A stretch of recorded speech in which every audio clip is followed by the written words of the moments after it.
Hello guys! Another day, another pansit na naman tayo dito sa Carag's Pansiteria. First time ko nga palang kumain dito, oo. Kasi ate ko nagdala ko dito sa totoo lang Ayan sa harap ng Tuguegarao City Hall, ito sa lugar namin, sa Cagayan. So, yun na nga.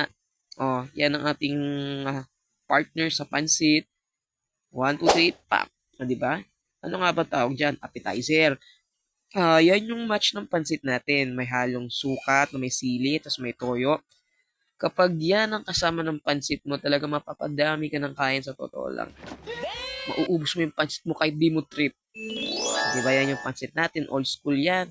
Para sa akin, yan yung old school na luto ng isang pansit sa totoo lang. May liver, may gulay, may kara beef. Di ba? Simulan na natin kumain. Ako kasi guys, pag kumakain ako ng pansit, hindi ko talaga hinahalo yan. Sa totoo lang, igigilid ko lang yung itlog na, ano tawag dito? Yung parang, ang tawag ba sa itlog na yan? Actually, hindi siya totally boiled. Hindi ko alam yung Ay, tamang term, poached basta yun egg. na yun. So, yung pansit na yan is talagang kilalang kilala dito sa lugar namin. So, kung gusto nyo din matikman, sana hopefully or kahit papano, makapunta kayo sa lugar namin sa Tuguegarao City, Cagayan.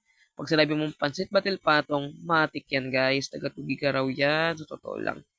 Kasi marami niyan kami dito sa totoo lang. North, East, West, South. Kaysa ka pa magpunta, may pansit talaga dito. Mainit man o malamig, talagang pansit is life sa amin. So, ang pagkain ko nga pala ng pansit, isipin nyo na nagmumukbang kami dyan, no? Yung pagkain ko ng pansit, Nice. hindi ko pala inahalo yan. Kung ano yung nandoon sa plato na arrangement ng pansit, tsaka ng toppings niya, yun na yun, diretso kain, lagyan mo na lang ng sausawan, o yung ginawa mong sausawan, di ba? Lagyan mo lang siyang ganon. O, tingnan nyo yan, guys. Di ba? Nilagay ko lang. Tapos, yung pinaglagyan ko, yun yung kakainin ko. Di ba? Ang sarap. Yung templa nga pala ng toyo tsaka suka natin sa sausawan na yan, dapat balanse yan. Hindi ganun kaalat, hindi ganun kaasim. Sakto lang. Depende sa'yo kung anong trip mo, di ba? Ako kasi, pag nagawa ng sausawan sa todo lang, tinitikman ko yan.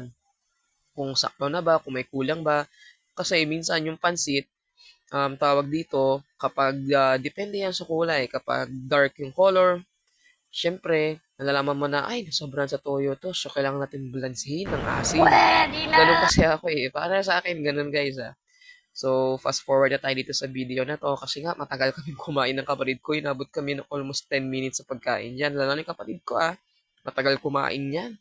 Kulang na lang kainin ko pa yung kinakain niya So, paubos na yung kinakain ko. Ayan.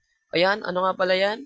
Kaldo. Kaldo, ibig sabihin yan yung yung pinakasabaw niya. May kasamang egg yan sa totoo lang.